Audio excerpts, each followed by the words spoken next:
Well, darling, what's left of me is here. Thank you.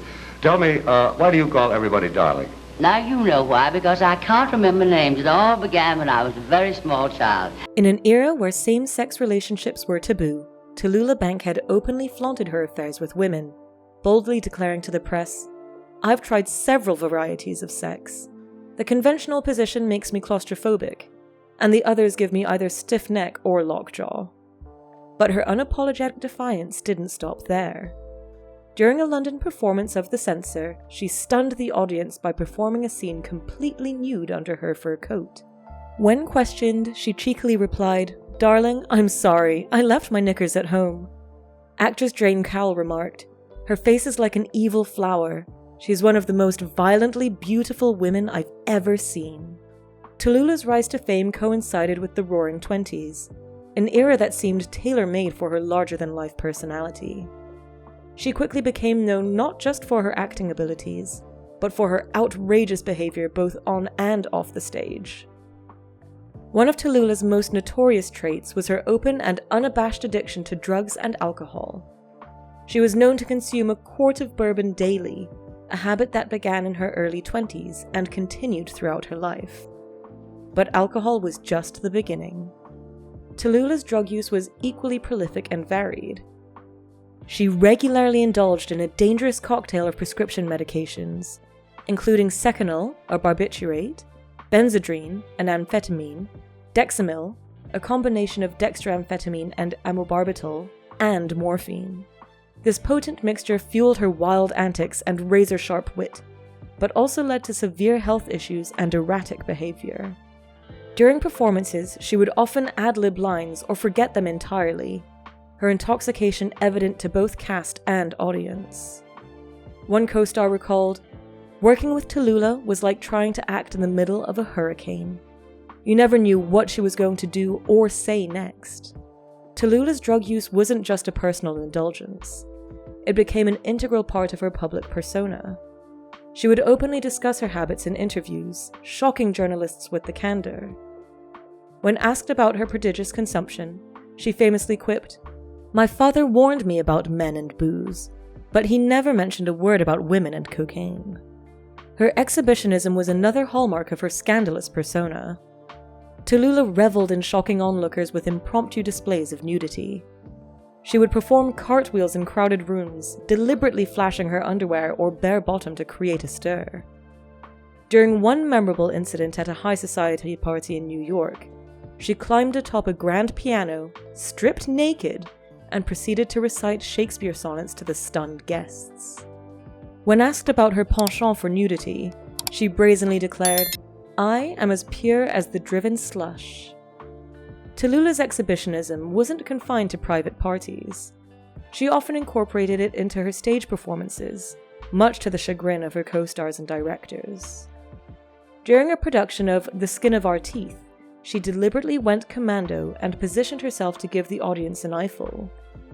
The incident caused such an uproar that the Actors' Equity Association had to intervene, mandating underwear as part of her costume for all future performances. Her sexual conquests were as legendary as they were shocking. Tallulah claimed to have bedded over 500 lovers of both sexes, a boast that seemed entirely plausible given her voracious appetite for pleasure. You're a low person, darling. Obviously out of the gutter. Maybe that's why I'm attracted to you. Maybe that's why you're attracted to me. Her list of rumored affairs read like a who's who of Hollywood royalty, including Greta Garbo, Marlene Dietrich, Hattie McDaniel, and even British Prime Minister Winston Churchill. Tallulah's approach to sexuality was refreshingly frank for the time. She made no secret of her bisexuality, often introducing herself at parties by saying, "I'm a lesbian, what do you do?" When asked about her sexual preferences, she famously quipped, "I've tried several varieties of sex. The conventional position makes me claustrophobic, and the others give me either stiff neck or lockjaw." Her only marriage to actor John Emery lasted just 4 years and was marked by mutual infidelity and Tallulah's increasingly outrageous behavior. She once boasted about her husband's endowment to a room full of party guests, saying, "Did you ever see a prick as big as that before?" However, she would later complain that the weapon may be of admirable proportions, but the shot is indescribably weak. Public lewdness seemed to be second nature to Tallulah. She delighted in pushing the boundaries of decency, often with hilarious results. During a performance in London, she shocked the audience by appearing on stage wearing nothing but a fur coat. When questioned about the incident later, she cheekily replied, "Darling, I'm sorry, I left my knickers at home." Tallulah's penchant for public nudity wasn't limited to the stage. She was known to sunbathe in the nude on her apartment balcony in New York City, much to the delight or horror of her neighbors. When confronted about this behavior, she simply shrugged and said, "I'm just giving the public what they want." While Tallulah's public persona was all bravado and shock value, she harbored darker tendencies that hinted at deep-seated psychological issues. Friends reported incidents of self-harm, particularly when she was under the influence of drugs or alcohol. She would sometimes cut herself with broken glass or burn her arms with cigarettes, behavior that would suggest a troubled psyche beneath her flamboyant exterior. One particularly disturbing incident occurred during a party at her New York apartment. In a drug-fueled state, Tallulah began to slash at her wrists with a broken champagne glass. When her horrified guests tried to intervene, she laughed it off as a joke, saying, "Darling, I'm just trying to liven up this dull party." Tallulah's view on childbirth and motherhood were characteristically outrageous. Having undergone several abortions throughout her life, she was candid about her experiences and her decision not to have children. When asked about the possibility of motherhood, she retorted, "It's the wreck of the chassis that worries me." Her cavalier attitude towards such a sensitive topic shocked even her most jaded contemporaries. In another instance, when questioned about her childless state, Tallulah quipped, "Nobody can be exactly like me. Sometimes even I have trouble doing it." This flippant response masked a deeper ambivalence about motherhood, possibly stemming from the loss of her own mother at such a young age. Her mother, Tallulah Bankhead, succumbed to sepsis just 3 weeks after giving birth, leaving her father, William Bankhead, a prominent politician, to raise her and her sister Eugenia. This early loss profoundly shaped Tallulah's rebellious nature and her insatiable need for affection. William Bankhead, overwhelmed by grief and the responsibilities of single fatherhood, often left the girls in the care of their grandparents and other relatives. This unstable upbringing fueled Tallulah's desire for constant validation and affection. She would later recall, "I was the original good time girl, and I just want to go on having a good time."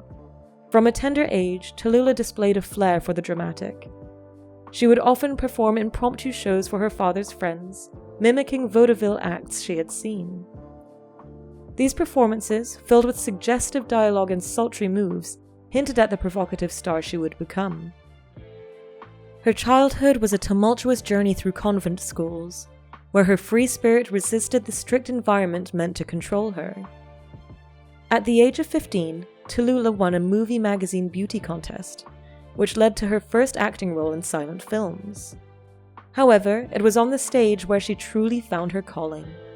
Her deep, husky voice and magnetic presence made her a natural for the theater. The enchantment of vaudeville sparked her destiny, igniting a relentless pursuit of applause that would carry her from her hometown in Alabama to the glittering theaters of New York and London. But years of hard living took their toll on Tallulah's once sultry voice. Her signature timbre, which had captivated audiences in her youth, became increasingly raspy and harsh. By the end of her career, her voice was described as a throaty rasp, ravaged by decades of chain smoking and heavy drinking. One critic unkindly described it as sounding like a man gargling with crushed glass. Yet, even this deterioration became part of her unique charm, lending a world-weary authenticity to her later performances. In her final years, Tallulah's gravelly voice became almost a parody of itself, perfectly suited to her self-deprecating quips about aging and decadence. Perhaps most unsettling was Tallulah's bizarre fixation with death. She spoke often of her desire to die, viewing it not with fear, but with a sort of morbid anticipation. In later years, she would regale guests with detailed plans for her funeral, insisting on an open casket so she could enjoy the party. This preoccupation with mortality lent a dark edge to her already complex personality. Tallulah's fascination with death extended beyond mere talk. She would often stage mock funerals for herself, complete with a casket and mourners. During one particularly macabre party, she lay in a coffin for hours, sipping champagne through a straw and delivering witty eulogies for herself. When a concerned friend asked why she was so obsessed with death, Tallulah replied, "Darling, it's the only thing I haven't tried yet." As Tallulah's health declined, her behavior became increasingly erratic. She would wander hotel hallways in various states of undress, babbling incoherently. Her insomnia worsened to the point where she would beg friends, colleagues, and even strangers to sit with her through the night. In a desperate attempt to curb her pill popping, she had her maid tape her wrists together. One particularly disturbing incident occurred when a colleague found her in a hotel hallway, described as a wild woman like a caged chimp. Straggle-haired and barely wrapped in a thin robe, she flailed at the walls, sputtering, "Where am I?" This scene, a far cry from the glamorous star of her youth, highlighted the devastating effects of her lifelong substance abuse. Despite her deteriorating condition, Tallulah's wit remained sharp until the end. When people on the street would ask, "Aren't you Tallulah Bankhead?" she'd respond with a wry smile, "I'm what's left of her, darling." This self-awareness, coupled with her refusal to change her ways, made her decline all the more poignant. Tallulah's career, like her personal life, was marked by extreme highs and lows.